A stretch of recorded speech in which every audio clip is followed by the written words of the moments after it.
Começa agora o programa Transição. E é com muita alegria que contamos com a sua audiência. Com a colaboração de Djair Ribeiro, vamos falar sobre o tema mal-olhado e feitiçaria. Você acredita em mal-olhado e feitiçaria? O mal-olhado e a feitiçaria podem atingir as pessoas? O que acontece com quem faz feitiçaria? Para responder essas e muitas outras questões, contamos com a participação de Divaldo Franco, que é médium, educador e orador. Você acredita em mal-olhado, inveja? Acredito. Eu acredito sim. Não acredito não, cara. Eu não acredito muito não. Olá, Divaldo, seja bem-vindo. Muito obrigado, Cláudia. Olá, Djair. Olá, Cláudia. Olá, Divaldo. Mais uma vez, bem-vindo. Muito obrigado. Vamos ver a opinião de algumas pessoas. A senhora acredita em mal-olhado, feitiçaria, inveja? Olha, eu acho que pode ser que existe. Eu não acredito muito não. Mal-olhado, inveja, mal-olhado, tudo que não presta, eu acredito. Bom, feitiçaria eu não acredito. Não acredito. Não.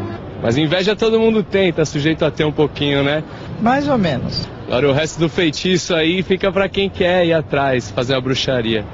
Feitiçaria, essas coisas, acho que não acredito muito não. Acredito no poder da palavra. Então, se você olha para alguém, firma a palavra, eu acredito. Mal-olhado, eu acredito que uma pessoa possa ser negativa e passar isso para você, já que você estiver em aberto para esse tipo de coisa, né? O dia a dia da gente é complicado. Então, a gente tem que acreditar no que é ruim também, né? Eu acho que às vezes é mais fácil ter inveja do que ter força de vontade para trabalhar. Eu acho que, assim, às vezes a pessoa tem inveja da capacidade dos outros. Então, eu acho que acredito sim. Pra mim, só acredito naquele que bate, aquele que faz de longe, não acredito, não.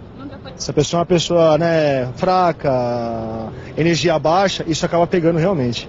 E acho que a inveja motiva essas coisas de buscar, sei lá, bruxaria, esse tipo de coisa, né? Então eu acredito que tem pessoas que procuram esse artifício para conseguir aquilo que elas talvez não tenham capacidade, sei lá, pessoal para conseguir. Porque a inveja é uma coisa do ser humano aí, que todo mundo tem, né? Tem um pouquinho ou não. Agora feitiçaria, o resto é opção, né? Isso aí é coisa da personalidade da pessoa. Porque a minha religião não prega isso, então não acredita. Eu só rezo quando saio de casa e quando eu chego, quer dizer que estou bem. Olha, eu acredito muito em Deus. Eu acho que ele é mais forte que isso, né? Nós vimos que a maioria das pessoas acreditam em mal-olhado e feitiçaria. Existem algumas pessoas que afirmam que isso é crendice popular, que é ignorância. Já outros que afirmam que há mais mistérios entre o céu e a terra do que imagina a nossa vã filosofia. E tem uma terceira corrente que mistura essas duas e diz o seguinte: eu não creio em bruxas, mas que elas existem. Como é que o Espiritismo vê esse assunto? Existem pessoas que podem enfeitiçar? Naturalmente, o texto de Hamlet é perfeito e se adapta. E também aquele outro dos espanhóis, né? Eu não creio em bruxas, pero que existem, sim, existem.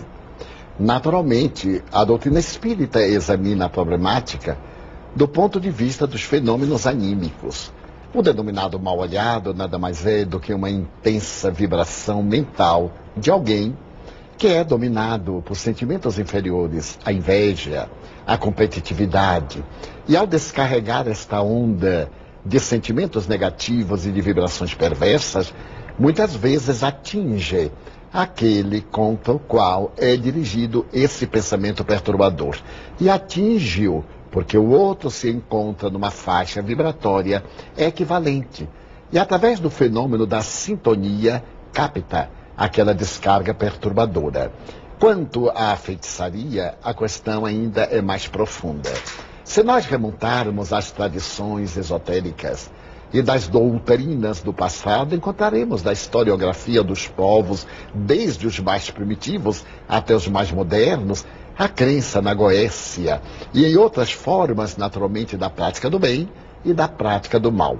A feitiçaria, conforme nós a vemos no Brasil, nas ilhas do Caribe, particularmente em alguns países que se encontram nesta região, nós iremos constatar que é uma herança do africanismo, o animismo africanista. É provável que as pessoas possam querer enfeitiçar as outras por causa dos seus sentimentos negativos. Quanto aos resultados, pessoalmente eu tenho dúvidas. Estou perfeitamente de acordo com a Igreja, o codificador do Espiritismo, Allan Kardec, quando ele se refere aos exorcismos, que os espíritos zombeteiros riem, e também a esses atos de feitiçaria, em que os espíritos, quando são colocados em situações dessa natureza, entregam-se ao deboche. Trata-se de entidades zombeteiras, brincalhonas.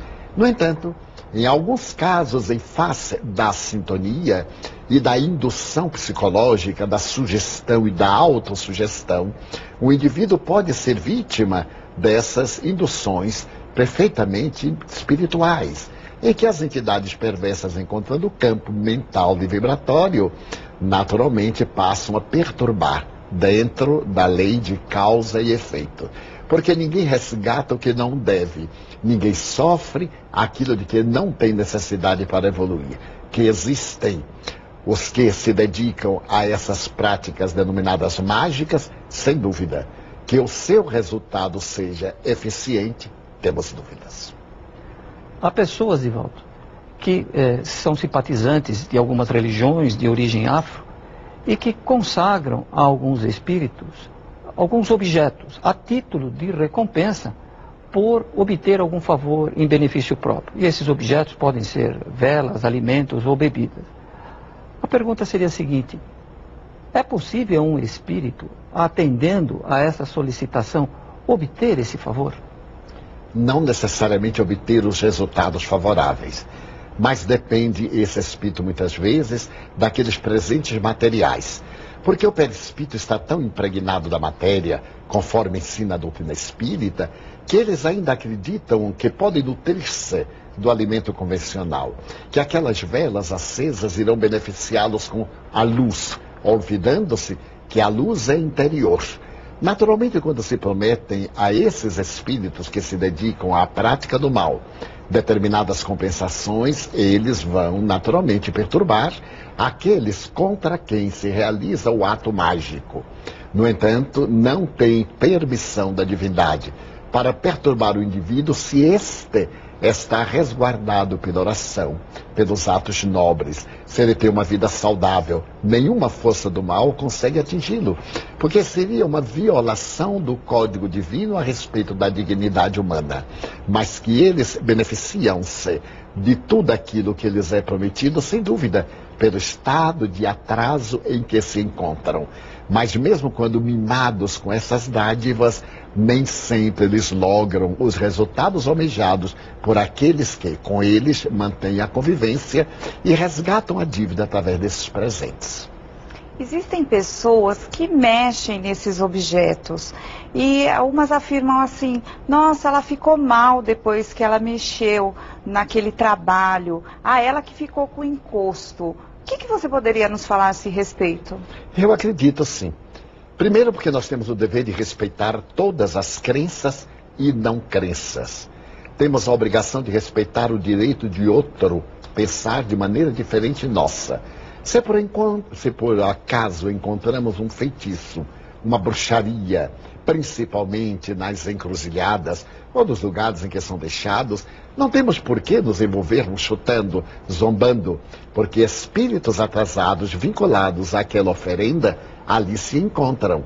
E se nós, em nosso estado de desequilíbrio emocional, vamos investir contra o que ignoramos, esses espíritos passam a perseguir-nos. É natural.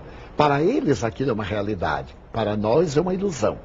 Desta forma eles passam a transmitir-nos ideias perturbadoras, ficam encolerizados e a longo prazo podem prejudicar-nos por causa do nosso livre-arbítrio de zombar e de menoscabar aquelas manifestações que dizem respeito a uma realidade no outro plano da vida física.